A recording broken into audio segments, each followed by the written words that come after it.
That's it. Holding 3, 2, 1. Train! Nice. So David was the mean chap who really tortured my life. I tried. For 2 years. But I think I've looked the best when David was training me, which was for DHOOM-3 and PK.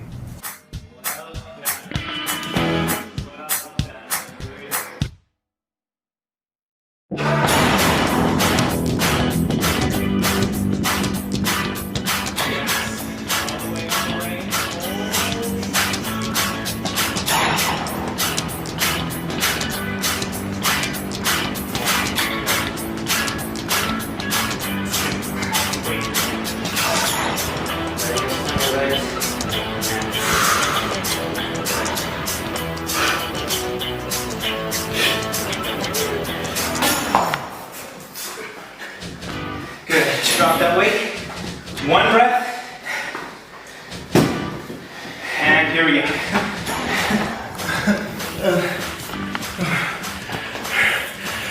And 1, 2, 3. I'm gonna get you. Hi, hello, namaskar, adab, sat sri akal. Welcome back to a very new episode of VtTalks. Here we get the latest information on fitness and the inspiring stories of phenomenal people all around the world. Yes, I said all around the world because VtTalks have become international now. We have an international guest today. The guest which we have is an acrobat professional and who has trained celebrity Aamir Khan for his films DHOOM-3 and PK. So he has trained people all across the world. So without wasting any time, please welcome very dear friend of mine, Mr. David POZNIC. Oh gosh, that's an open question. Well, I'm let's see. I live in Santa Cruz, California. I'm like you said. I have 2 cats. That's the first thing to mention. They like to hang out on our live talks. So this is Joa. Yeah, I've spent most of the last 15 years touring all over the world, both performing acrobatics and live theater and dance, as well as coaching. I've coached people all over the world, more in movement, kind of movement acrobatics, and the fitness work for me actually comes from the movement. So the fitness for me is a way to train the body to be able to perform athletics, dance, acrobatics, to be very dynamic with the body, and that's really where my passion lies. So I've been touring the world for 15 years, and then just 2 years ago, we were going to have our baby girl, Alba, so we decided to move here to Santa Cruz, California, and I stopped touring, I stopped living out of suitcases, and now I have a home for the first time in a long time, and I'm really enjoying it and starting this new online work with the channel. So yeah, it's a pleasure to be here. That's great. Why did you choose acrobat? Oh, that's a good question. It was kind of an evolution. Growing up, I was the really chubby, nerdy kid. I had the big glasses and I had a little belly. I was kind of a chubby kid. I was really smart. I was bad at sports. When it was time to run in gym class, I would come in, like last in the class after all the girls, and I'd get made fun of a lot. And so I was picked on a lot. I was beat up a lot. And I really believed this story when I was a young man and a teenager that I was not physical. When you're good at school, I grew up in a town where it's a lot of like American football, surfing and skating, and I was not cool. And so I believed this myth that I didn't have a very physical body. And then when I turned maybe 18, I started becoming much more physical. And I discovered actually that I learned things very quickly, and I got into snowboarding and rollerblading and juggling. And so I began juggling, and juggling is actually what led to unicycling, to handstands, to capoeira, and eventually to acrobatics. And it was just kind of picking up one thing at a time, and the next thing you know, I'm touring the world performing with circuses and acrobatic shows. Yeah, that's great. Yeah, that's great. So, how you got to train Aamir Khan? Can we get to know some of? Sure. Well, that's actually it comes from the circus also. I was actually I was a dance teacher in Los Angeles back in 2010. And in around Christmas time of 2010 in December, I was flown to Mumbai to direct and perform in a hip-hop Bollywood circus project. So we were sponsored by MTV India, and they flew me in, and I had like 3 weeks to take this huge circus show and transform it into a more contemporary show. So we got rid of the elephants and the clowns, and we brought in, you know, break dancers and b-boys and poppers and MCs. And Amir's manager at the time, actually, Vinky Mendez, she saw the show. She was connected to a friend of mine who had worked with Amir, and after the show we were talking, she saw my acrobatics, and she said, wow, you know, I wish you were also a personal trainer, because Amir is going to be playing a circus artist in this new movie, and we need him to transform, but we'd really love a personal trainer who could also teach him acrobatics and circus. And I said, well, it's funny you should mention that. I'm also a personal trainer. And I think like the next day or the day after, I was in Amir's living room, and we had just a great chat. You know, he's just like everybody says, he's really down to earth and just very genuine and generous. He's a really great guy. And, you know, I think within about 15 minutes, we had decided I was going to move to India and train him for DHOOM-3 and PK. Okay. So how was the experience training him? Amazing. It was really, really incredible. And on many levels. You know, what I was excited when I got offered this amazing opportunity, not because he's Aamir Khan, you know, it's like for me, I'm not really interested in fame or celebrities. I'm not a celebrity trainer. That's not my style. But what I was excited about is that I had this 47-year-old man in front of me who, you know, was clearly strong, and I had seen him transform for Gajini, so I knew he could do it. But I was actually excited by the proposal and the way he talked about it, you know, because he said to me, he said, yeah, you know, I got big for Gajini, but in this movie, I'm playing a gymnast, I'm playing an acrobat, and I don't want to just look big. I want to look like an acrobat. I want to feel like an acrobat. I want to move like an acrobat. And, you know, I can help somebody get bigger muscles, but that's not my passion. My passion is teaching people to build athletic, dynamic, flexible strength. And so when he said, yeah, you know, I'm going to make one of the biggest movies in India, and I'm playing an acrobat, and I want you to transform me into an acrobat in every level, I said, you got me. You know, that was really exciting. And working with Aamir was wonderful because he is, you know, he's just as hard of a worker as everybody says. He's a beast in the gym. He's committed. You know, I told him that first day, I said, you know, it's great that you're, you know, famous, and I have a respect for your work, but I want you to know, if you miss one workout, I quit, you fly me home. and he was like, oh, okay. And I meant it. And, you know, in 2 years, he missed only 2 workouts. And it was, you know, one the day that Azad, his son, was born. So, you know, that's fair, right?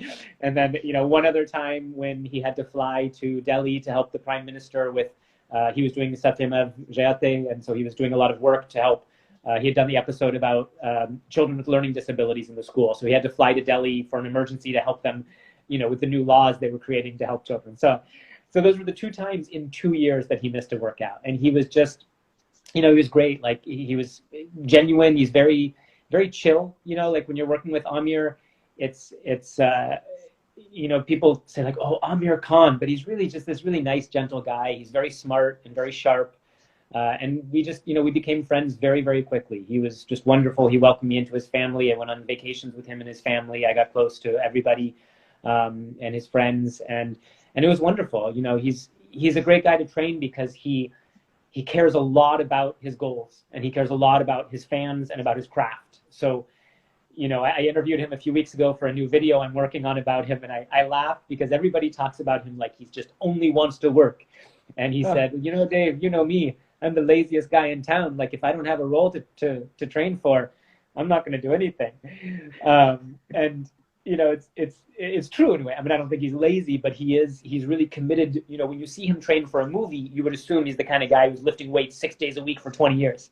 But it's not at all. It's just that when he has a call to a challenge, he just jumps on it. And so, you know, I had him doing cartwheels and handstands and crawling and parkour and jumping over walls, and all, you know, all of my stuff is mostly kind of weird, non-traditional, asymmetrical movements. And he just, very different. He did all of it. He was just like, he was on top of it. So it was really a pleasure. I felt very fortunate to get to train him. And we all have watched the movie, and the transformation was very beautiful. Thanks. Yeah, he did a great job. We had a really good process together. You have done a very great job. Thank you. I appreciate that. No, I'm very proud of it. It was a really wonderful time we had together, and he, yeah, he really came a long way from where we started. So. Okay, so our next question is, when you were at your lowest, and what thought kept you going? Wow, that's a really fascinating question. I like that. When I was at my lowest, you know, I'd say probably off the top of my head, I mean, I've had some difficult moments. The first one that comes to mind was when I was in Austria, and I had gone to a contemporary dance conservatory in Austria, and I had no business being there. I was not a good dancer, but I had this dream. You know, I was doing circus and acrobatics, and I grew up, like I said, I grew up very rigid and chubby. My shoulders were like this. I didn't move with grace or flow. I was really very kind of tense and rigid. And I said, you know, I looked at what I wanted to do, and I said, most of my favorite acrobats, they can really dance. You know, they really move with flow. And so I don't want to be a professional dancer, but to be able to perform and move the way I want to, I think this is the path. And so I got accepted to this, you know, one of the best contemporary dance conservatories in the world in Austria. And they only accepted me, I think, because I'm a man, and there are very few men in the dance world, and also because I'm crazy. And I was just like, I wanted it so bad. And the director of the school told me that later. She's like, we never should have accepted you, but you were crazy. We had to let you in. And I was training 70 hours a week. You know, I was getting to school. I was the worst dancer out of 100 students at this little conservatory. I was getting to school an hour and a half before anybody when they were cleaning the floors so I could practice the choreography. I was, you know, stretching when everybody else would leave to go have lunch and take breaks. I would stretch and practice and stretch and practice. And then at night I would finish school and I would stay until they kicked me out of the building and then go home and practice. And I burnt myself out. You know, I was literally training 70 hours a week, not like at school, but hours of training, 70 hours a week, like every day, 7 days a week. And it was insane. And I got really depressed. I got just burnt out. I was overtraining a lot. I was not sleeping very much. I was not sleeping very well. I was very lonely. It was the middle of the winter. It was snowing.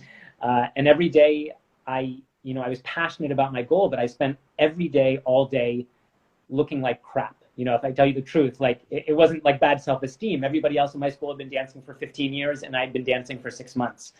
And so I was struggling. It was a challenge, and I got really lonely. I had some injuries that happened because I was pushing too hard and not resting. And I got really into kind of a deep depression. And the thing that kept me going, which is what I share with people a lot, you know, in terms of motivation for transformations in fitness, what kept me going was my desire to move a certain way. And I was in this school with these amazing teachers who were being brought in from all over the world, and I was watching my classmates move, and the kind of contemporary dance I was doing was a lot of floor work and acrobatics and upside down stuff, a lot of the stuff I taught Amir of how to move really smoothly onto your hands and down. And I saw what the human body can do. And I said, okay, right now there are 97 dancers and I'm the worst, but I see what's possible and I want to move like that. And so I stayed for 3 years and I trained 60, 70 hours a week, nonstop, 7 days a week for 3 years. And I'm still not a professional dancer. I wouldn't go audition for companies, but now I enjoy the way I move. I feel proud of the way I move on stage. My style in acrobatics is not, you know, about muscle. It's really about flow. And I'm really excited about that. But for me, it was not about, and this is why I mention this, because people often, they go, oh, I started working out, but then I quit and I don't know how to stay motivated. And the thing I always tell people is that, you know, looking a certain way is a certain motivation. And for some people that's enough. But what I think is really important is to find something you enjoy doing with your body, you know, whether it's dancing or martial arts or rock climbing or football or cricket or tennis, anything that you enjoy doing that gets you excited to move. And then not only will you move when you do that, but most physical things, if you get stronger and more flexible and build better coordination, you'll enjoy those even more. So I really encourage people to find something they're passionate about, that they enjoy, and then to let the fitness be the vehicle that develops the strength and all of that, and that allows you to find joy in movement. And that's really where my passion lies. That's great. So guys, you need to be passionate about whatever you want to have, whatever you want to do, like David has them, and you had a fire inside you. That's why you You you have done that. That's why. Yeah, That's the main thing. You had to yeah, have that. that's Okay, it. I just so our next question will be, if you got a chance to do it all again, would you do it the same way? What do you mean by it all? Like my life? You mean, or you mean the work Yes, with them? Oh wow. yes. Oh, that's a really interesting question. I like your question. This is great. You're making me think. Um, it's that's such an interesting question because on the one hand, if I could go back in time right now and meet a younger version of myself, I would have a lot of advice to give myself. I would be like, sleep more, stretch more, work less. Like I have a lot of advice. So there are certain things, to a certain degree, I could say I could look back and I could offer an earlier version of myself, maybe advice to make some healthier choices that maybe would have avoided some difficulties that would have led me to more joy, more freedom, more success in certain areas of life. And at the same time, at the risk of sounding kind of new age and cheesy, like I really do believe that everything we experience is part of who we are. And when I'm coaching someone or people write to me on Instagram or on YouTube and they're asking for advice about life or training or things that they're struggling with, often they write and I get a lot of people, especially in India, where there's more of a separation of people, in different levels than we have here in America. Everybody in India calls me sir, and I appreciate that, but I'm like, please call me David, call me Bhai. Like, I believe we're all brothers and sisters. I believe we're all in this together. Um, and yeah, I do believe that when people will say like, oh well, for someone like you, a celebrity trainer, or someone like Amir, it's like this. But for me, and I always say, stop. Like for Amir, it was hard. Like he struggled, and he also really likes ice cream. And when I gave him 5 days off, he ate a lot of ice cream. And I came back and I was like, oh come on, Amir, like he's human. I'm human, and so I feel that I could do certain things different, but I enjoy the person that I am today. I enjoy my life. I enjoy my friends. I enjoy my family. I enjoy the knowledge that I have, the mentors who I've had, and a lot of the things I've learned because I was struggling, because I was searching for something I didn't have, because I couldn't understand why it wasn't working. And, I've gotten to a point where I keep learning every day. That's why I ask people not to call me sir, because I can learn from anyone. I can learn from your question. I can learn from something about something else.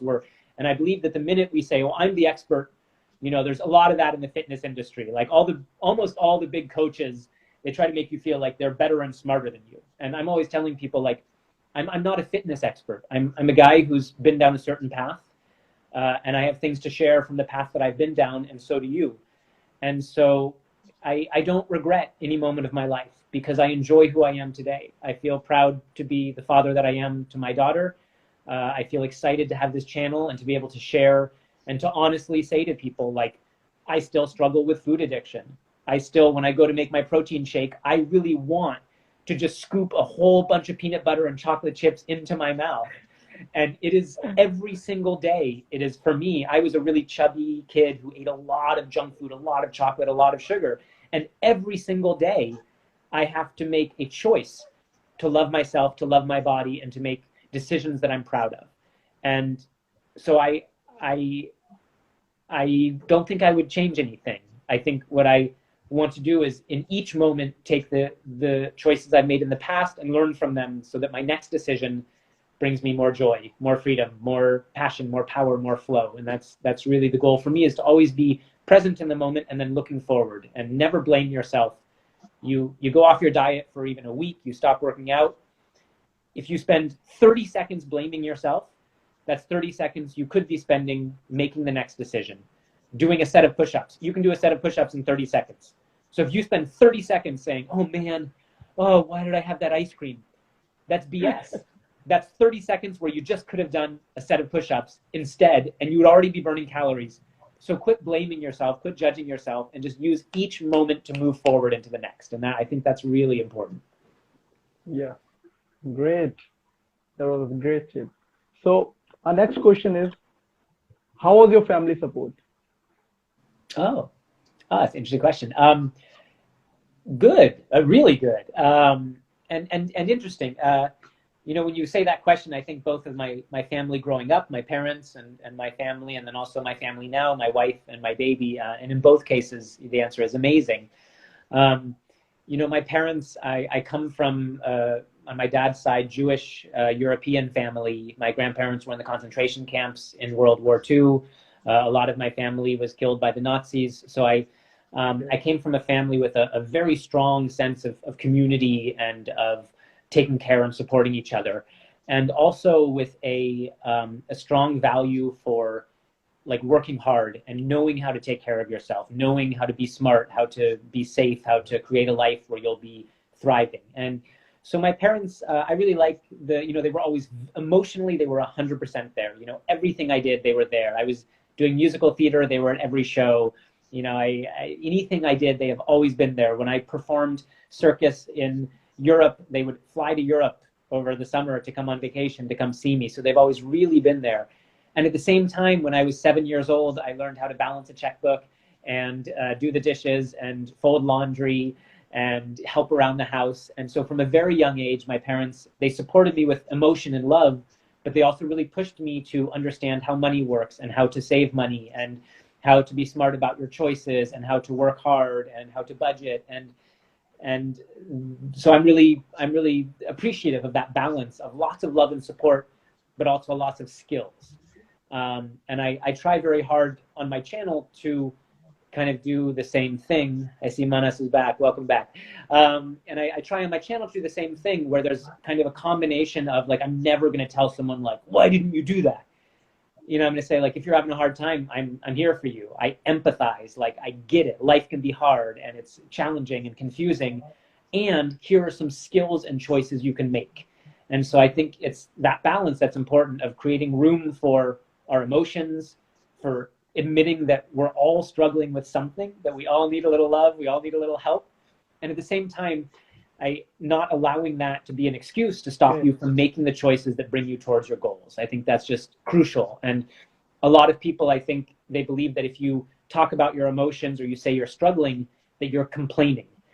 And I actually think it's the opposite. I think if we don't create space to say, hey, this is hard, I need help, I need support, I need love, I need recognition, that actually pushes into our life subconsciously, and we end up having a lot of tension. So I'm a big fan of creating those two separate spaces. You have one space for sharing, emoting, crying in your friend's arms and being like, dude, I just need to cry, hold me. Like, even as a grown man, right? Like being able to look at another grown man who's a friend and be, I spoke to, an old family member today, my great uncle, who is very old and he won't be with us very long. And when I got off the phone, I was crying. I was sad to hear just that he's struggling. He's at the end of his life. And my friend Lewis was living with us. He came over and he was there while I cried. And I feel like as men, especially in our society, we often like, tough guys don't cry. And I think that's a lie. I think that when you cry, you allow yourself to be the fullest version of who you are when you need to cry. If you find yourself all day crying every day, there's a problem. We need to talk.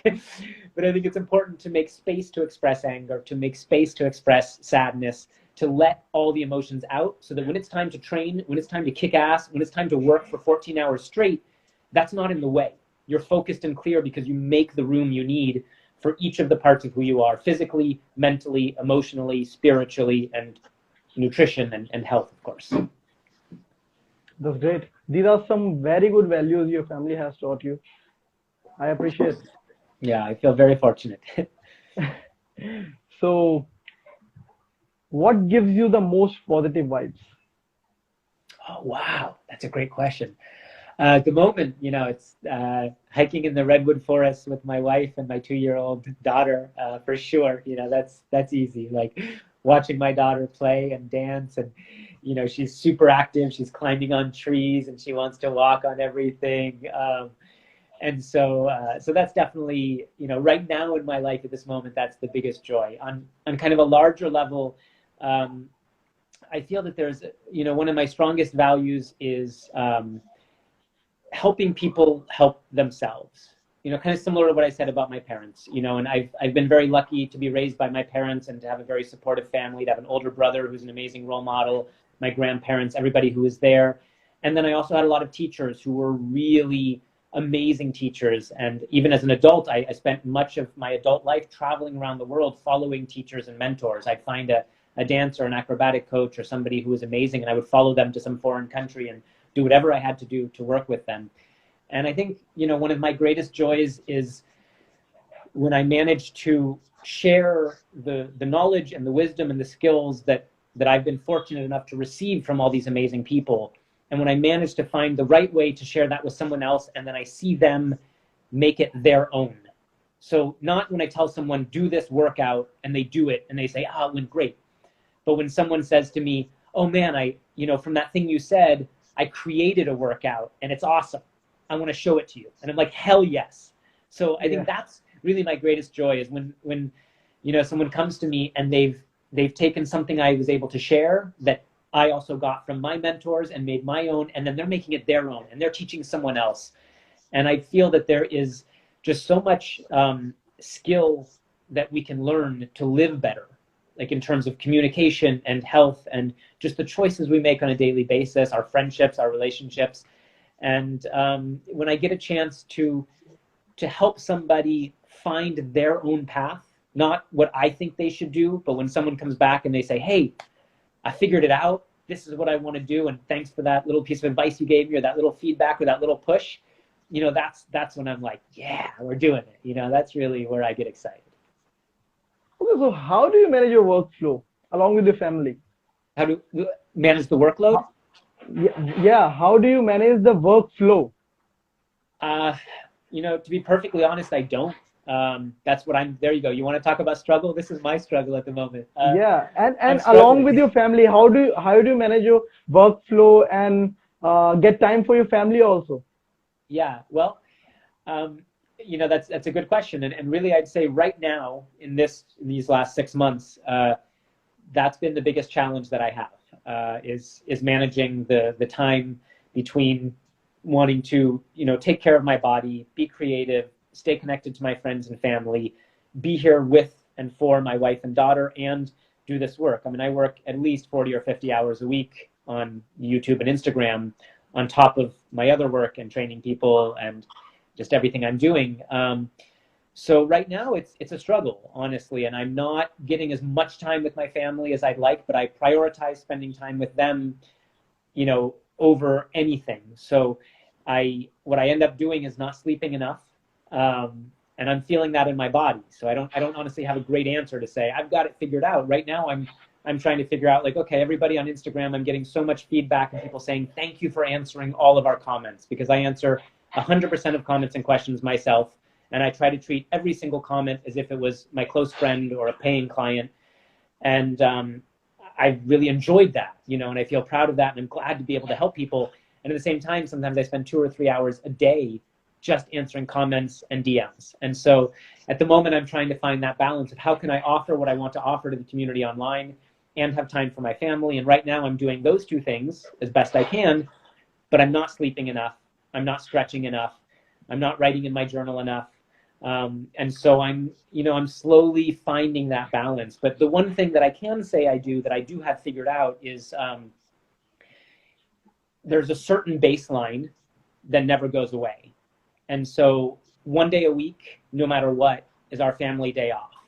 And sometimes I'll be working on a video and I'm running late on a video and it's 1 o'clock in the morning, and Poon, my wife, will be like, hey, should we not do our family day off tomorrow? And I'll be like, no, I'd rather close down the channel than not have 1 day a week. No screen with day. My family, with as you say, nothing. No screen day. What's that? No screen day. No screen day. So yeah, we do no phone calls, no internet. I don't check anything on Instagram, anything on YouTube. And we might sometimes, my wife and I, we might watch a movie at night in bed after our baby's fallen asleep, but no internet, no communication, no lists, no work. And we also go to nature. So I'm very fortunate to live here in Santa Cruz, where we have both the beach and the redwood forests. And so, often in the morning we'll go to the beach and we'll have a little coffee and play in the sand with our baby, and then come back for a little nap and relaxing in the afternoon, do really nice slow cooking. And then in the afternoon, evening, We'll go hiking in the redwood forest for a couple hours, and that for me is really important. Is saying, okay, I might be taking on too much right now. I might be struggling a bit. I lost all of my work with COVID, like so many other people, so I've had to really grind to make up for that. But saying, what is the basis? And the basis is that I don't do hour-long workouts every day, but I do some working out every day no matter what. I set my alarm on my phone for 20 or 30 minutes, and every 20 or 30 minutes, I get my ass out of that chair, and I do a handstand or one set of push-ups, or I juggle a few minutes, or I stretch. And it's not enough. It's not what I'd like to be doing, but it is a choice to say, this is my priority. And if I can't take one day a week to be completely connected to my family, and if I can't take time away from this during the day to go for a walk with my daughter, and if I can't at least take care of my health enough, then I need to change the bigger picture. Because I feel like, with our society, we get so caught up chasing our tails, trying to make money, trying to be successful. And it's important to at least say, this is my base, and these are my foundations, and I'm not going to let go of these no matter what. So very great. This was great. Yeah, I appreciate Thank this. you. What is your preferred way of living life? Oh my gosh. Oh, that's so tricky. I have worked over my questions.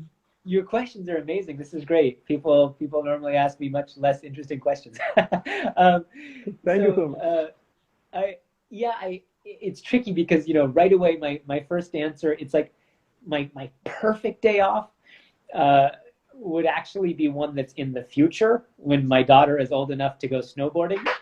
And I would go snowboarding with my wife and my daughter together on a perfect powder day. I think that would be my perfect day off in my dreams. But here in Santa Cruz in my life right now, I think my best days are a day where I've had just a few of these. I'm also a surf photographer, so I shoot photographs of surfers inside of the waves, in the water. I have a housing that covers my camera that's waterproof, and I'm right inside of the ocean with huge waves crashing over, and I'm inside of the waves catching photos of the surfers as they're surfing. So my perfect day would be sunrise surf photography. So waking up, being in the ocean alone a half an hour before the sun comes up so that I'm the first person in the water. I get those photos of the light as it comes over, catching amazing photos of surfers for a couple hours, and then coming home, having a really big breakfast, and then spending the rest of the day at the beach and in the forest with my family. It's for me, it's all about nature. Like, I want to be in the ocean. I want to have my feet in the sand. I want to be in the forest. And the more I have that, the better. So now we'll be having a rapid fire round. So Okay. I will be asking some interesting questions, and you have to answer them quickly. Oh, Okay. wow. So are you I talk a ready? lot. Okay, this is going to be exciting. So So fast here we answers. go. Here we go. So acrobat or weight training? Acrobat. Okay. If you were an animal, who would you be and why? A monkey or a dog. I like the energies of dogs, but I love to climb trees and flip and fly. Okay. Your favorite crush? My favorite what? Crush. Crush. My wife. Oh my God. That's easy. Okay. Make out or work out? Both, obviously. Okay. Your favorite movie? I have to be fast. Favorite movie? Oh my God, I haven't watched anything for so long. I love movies. I love movies, and I totally can't think of a single. What is my favorite movie? I love The Princess Bride. I got to say that pops into my head. The Princess Bride, Harold and Maude. Those are two that I definitely. Okay, I haven't watched that movie. I'll send you a link. They're great. They're classics Okay. from my childhood. Okay, morning or night person? Night. You. More Night. Okay. Night. What food would you order right now? Right now, Yeah. a huge bowl of chocolate chip cookie dough ice cream from our local ice cream place with peanut butter cups mashed into it. Great. So, okay, what is the one thing that annoys you the most? That annoys me the most. People hurting people for no reason, like online trolls, just people who just spend their time trying to hurt people because they don't know what else to do. Okay, what superpower do you want? If you get a chance. Oh my God, all of them. I mean, I think flying, I hate to be stereotypical, but flying definitely comes to mind immediately. Yeah, I'd fly. Flying would be cool. Okay. Most embarrassing moment of your life. I was 12 years old at a summer camp, and there were like 400 kids in the auditorium, and the counselors were a couple years older than us. And there was this one counselor, I think named Rachel, and she was beautiful. And all the boys in my group, we all had a big crush on her. And all the like cool kids in my group, they were like, "Hey, somebody, you got to yell out, 'I love you, Rachel.' You got to yell out, 'I love you, Rachel.'" And they were all scared to do it. And I was so sick of being like the nerdy kid that everybody made fun of. Suddenly, in the middle of this performance, I go, "I love you, Rachel!" And like 400 people look at me, and I interrupt the whole performance. And then I like went and cried in the bathroom for 4 hours, and it was horrible. Okay. A cartoon character that resembles you. The genie from Aladdin, off Okay. the top of my head. Okay. So, next question. Describe yourself in 3 words.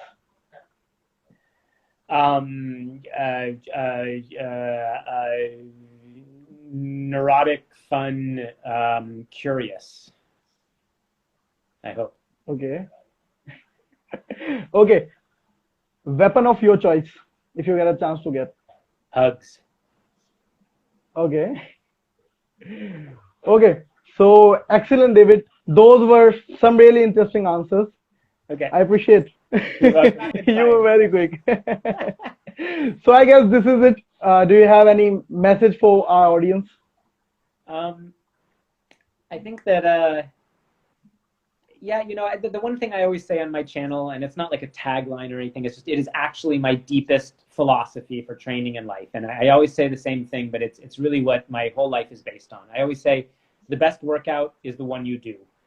And, I think that especially with so many resources online with YouTube and Instagram and the internet, we all have so much information we can find that often we don't take action because we think we don't have enough information yet. And everybody's like writing to me, this happened actually even before the internet was, back in 2012 when I was training Amir, is that people would walk up to me all the time in the street and be like, "You're training Amir Khan. Like, I want to work out. I want to get ripped. Can you tell me like what I should do for a 5-day workout?"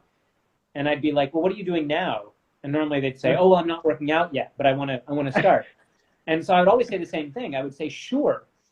You want to work out at the gym?" They say, "Yeah." I say, "Cool. Go to the gym twice a week for 20 minutes and do anything you want.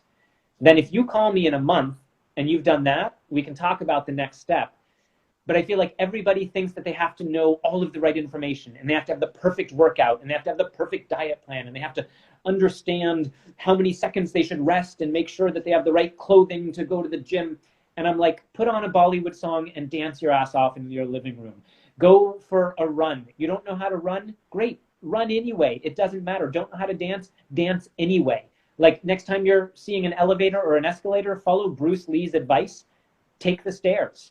Like for me, it's just about making tons of little choices throughout the day where you choose to activate your body. You choose to be connected to yourself, to your values, to the world around you. And so, I really encourage people, like it's great to come here and to get information and to learn, but quit waiting to have the right information to start taking charge of your fitness and your health and your diet and your life. Just start doing something.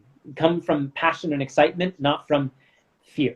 And I think that if we all just choose more often to, set your alarm, like I said, for every 30 minutes when you're on the computer for a big day of work, and every 30 minutes get out of your chair and do anything. Not the workout that POZNIC Training or Athlete X said was the right thing for when you've been sitting down in order to stretch your back muscles, like anything. Just get off your ass, move your body, remember to breathe and smile, and everything's going to be okay. And that's really my strongest belief, is we got to stop waiting and just start having fun with our body. We got to start moving and enjoying what we do, and everything else will follow from that. Thank you very much, David. It was a very fun and engaging interview with you. I'm sure that the audience feels much inspired and learned how to change a challenge into opportunity. Thanks to the audience for watching the show. I hope that you have learned and gained a lot from this interview. Subscribe and follow us on Instagram and YouTube. And also do check out POZNIC Training on Instagram and YouTube. I'll leave the social media handles in the description. So see you guys in the next one. Till then, exercise, meditate, and stay motivated. Namaskar.